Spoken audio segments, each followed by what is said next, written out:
You forgot to make me my lunch. The wife should never slack off with her house chores. My ears hurt from his scorching scream. Huh? You forgot to make me my lunch, huh? The wife should never slack off with her house chores. Come again? You can hear what I'm saying. All I heard was, you forgot to make me my lunch. The wife should never slack off with her house chores.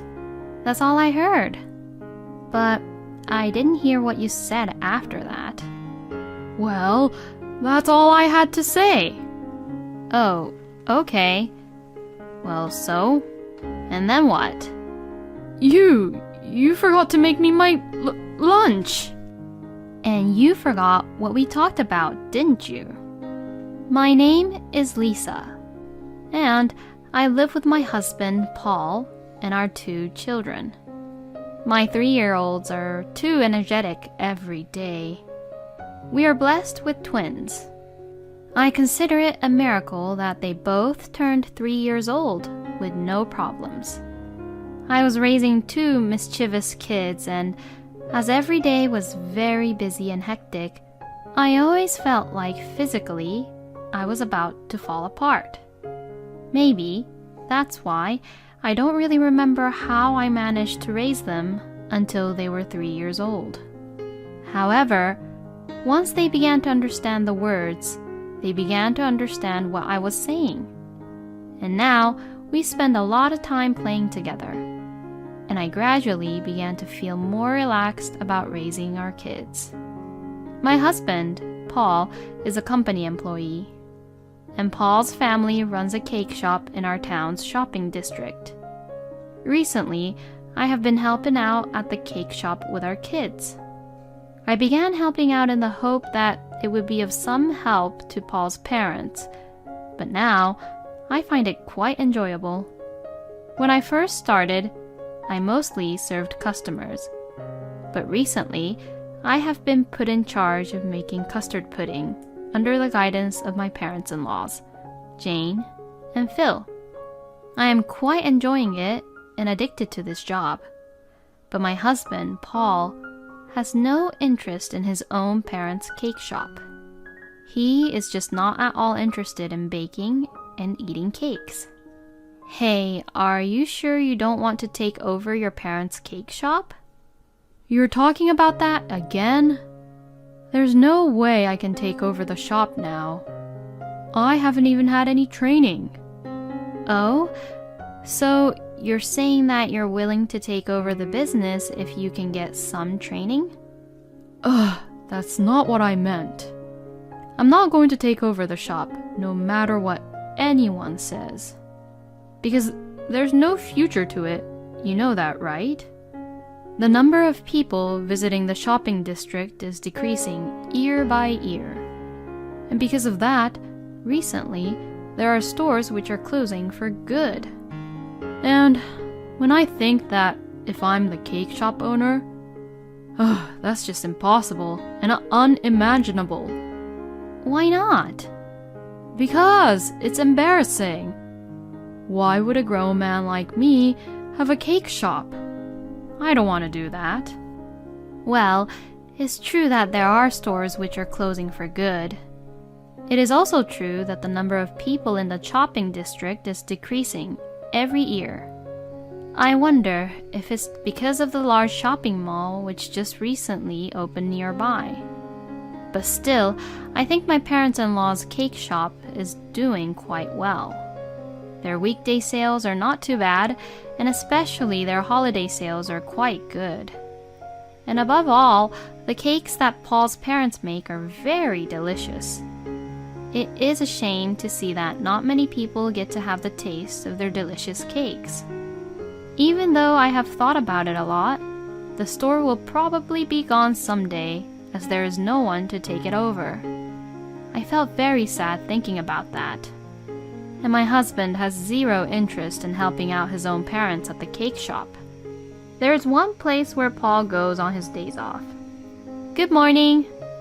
Are you going there again today? I call out to my husband, who has been rushing around in the morning getting ready for the day. Oh, we're going for the big one today. Well, he's in a good mood since this morning. Paul loves making bets through horse racing and boat racing. On his days off, he always goes to one or the other. You. What? What's with that face? What do you mean? You're bringing down my morale. If I lose, it's all your fault. Huh? You know, you should just let me do what I want on my own day offs. I'm working full-time on weekdays to feed you and the kids. If he says that, then I have 0 days off having to deal with the twins, though. It is true that my husband's earnings keep our family running. But when we first got married, I intended to continue my job. But that's when Paul said, I'll work so hard that you won't have to put in all the hard work. You'll just have to take care of the family. I believed his words and devoted myself to taking care of the house, giving birth to our kids, and even raising the twins on my own. How dare he talks to me about doing what he wants to do on his day offs? Well, it's true I do help my husband's family business because I like it. And I accept that I am tired in my own way. But the fact that my husband is putting all his energy and money into what he only likes to do, that's not funny.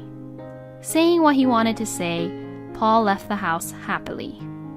And I take the twins and head to my in-laws' house. Lisa, thank you for coming in today too. Lisa, you really help us out a lot. As you can see, my mother-in-law Jane is a very kind person. And I'm so happy to see our adorable grandchildren. My father-in-law Phil is a quiet man, but he is smiling right next to Jane. I really wonder if Paul is actually their son.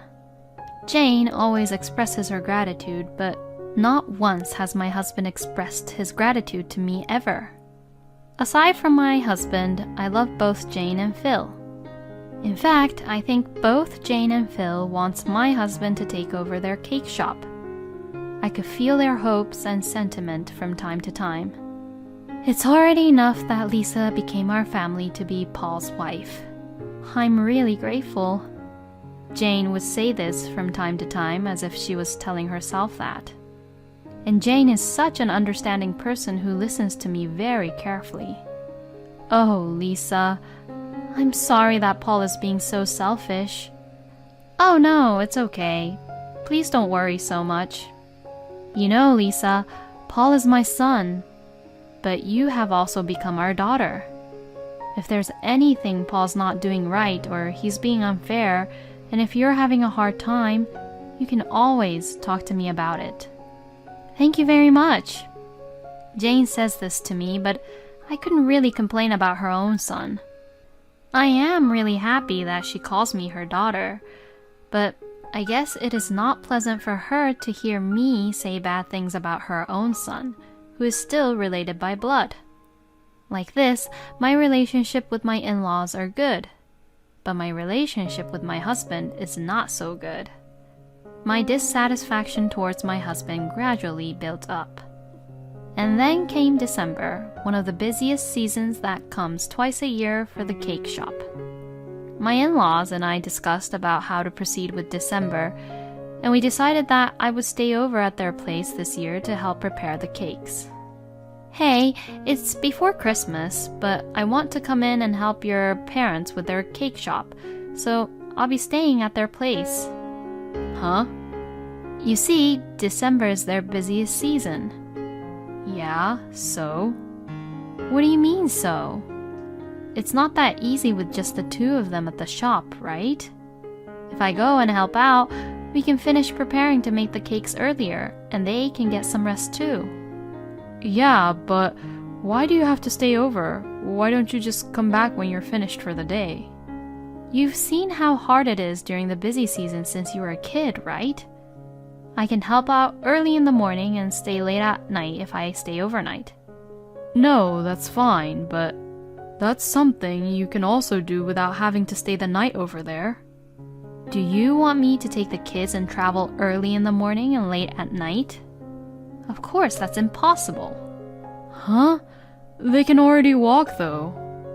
They can walk, but then what? Listen. My husband sighed deliberately. What are you going to do about the house? Who's going to cook for my dinner? How old are you now? Huh? I'm asking, how old are you? Oh, yes, I'm 32. A 32-year-old man worrying about his dinner? No, I meant... Speak up. No, I'm fine.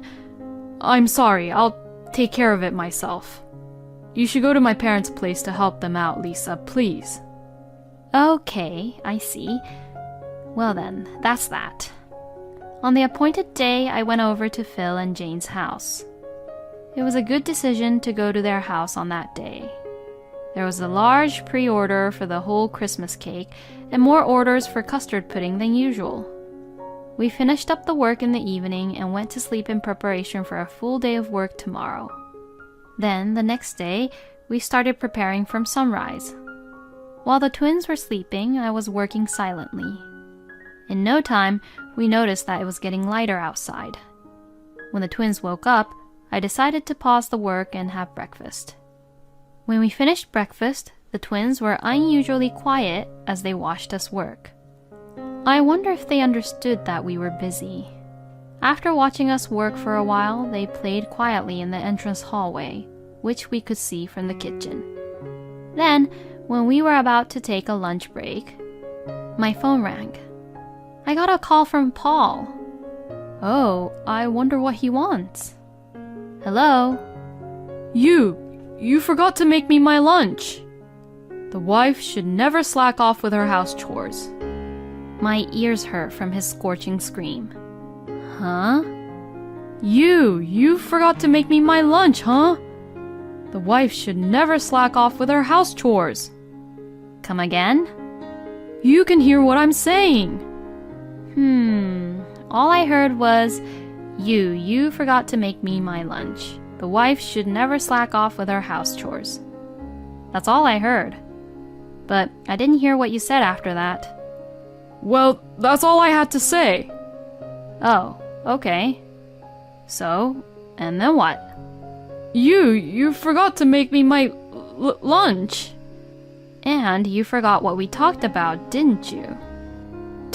Do your chores properly. Huh? Why are you tripping over your own words?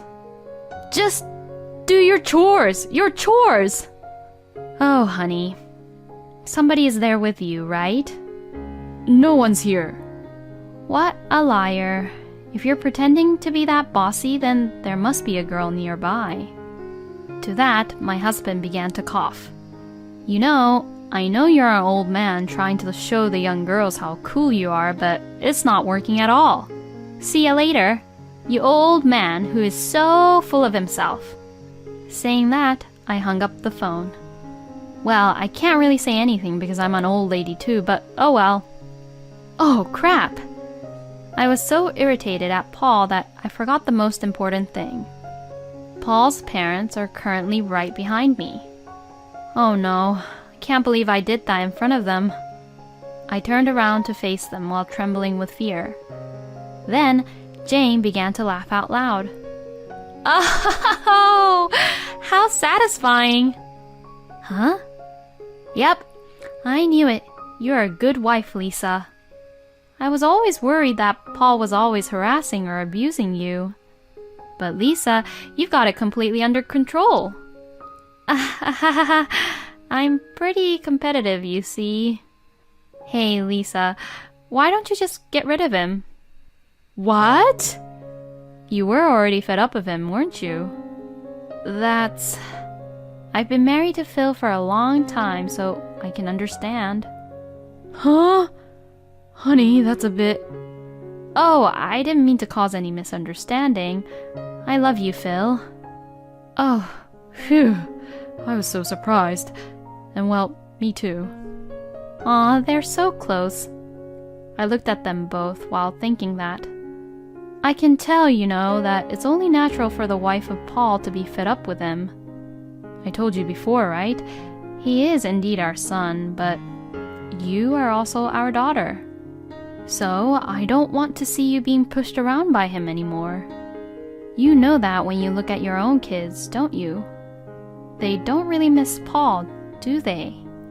My mother-in-law said, looking at the twins who were playing with each other at a short distance away. I'm so grateful to have met some really understanding people, let alone my parents-in-law. My eyes were welling up with tears. Everything became clear to me now. I decided to let out my feelings for my husband that I had been keeping bottled up. That day, I went home and waited for Paul to return back home. When he came home a few hours later, he was looking around the room. Oh? Where are the kids? Your parents are looking after them. Oh, I see. I need to talk to you. Is it about what happened today? I have decided to divorce you. Huh? What are you saying all of a sudden? Are you mad because of what happened today? I have a position to keep in the company, you can understand that, right? Every little bit counts. Huh? I'm divorcing you because of all the little annoying things that piled up in me about you has exploded. I have put up with you not helping me with anything until now. I have accepted you when you pressured me to quit the company, but I'm just so fed up with your attitude about trying to show off to other people. So, I am divorcing you. I've already decided with that decision. My husband's face was twitching while he heard what I had to say. Wait a minute. What about the kids? Don't you think it's pitiful that they're still that little and don't have a father if you divorce me? Don't you think they don't want a father who's just there? They don't even come near you and you don't recognize who is who, right? You better stop joking around. Who the hell do you think I am? An old man just trying to show off. It's not a good idea to joke around at a time like this. I'm quite serious though. Show me a photo of the twins. I'll guess it right. And if I guess right, we won't get divorced and you and I will stay married. Alright then, fine. Then, show me a photo of them. Get a photo from your phone. Huh? The photo of the twins on your phone. My husband freezes. You don't even have it, do you? The photo of the twins. That's just a coincidence. You're just an unfit father. You haven't taken a single photo of them in 3 years, and that's your answer, right? Besides, I know you're hiding something from me.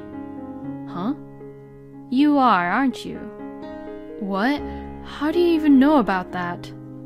Of course! My friends are still working for the same company as you. Come on then, say it yourself. If I say it, then will you reconsider the divorce? Then no. No thank you. I'll say it myself. I heard that you were demoted and had your salary reduced for sexually harassing a new employee. You hide the truth and spend your days off at the horse races and boat races. What a great life you're living, huh? My kids don't want a father who was demoted for sexual harassment. Well then, call me when you sign the divorce papers. I am so sorry. My husband was on his knees crying, but I went through with it and left the house. Well, it also felt good that my knee hit my husband's head as I was leaving. When I returned to Jane and Phil's house, they welcomed me with a victory sign.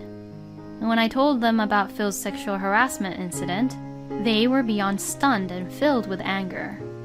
When my husband followed me, Jane threw a holly ornament at him, telling him not to ever come back. Holly is to ward off evil at Christmas, you know. I love this part about Jane.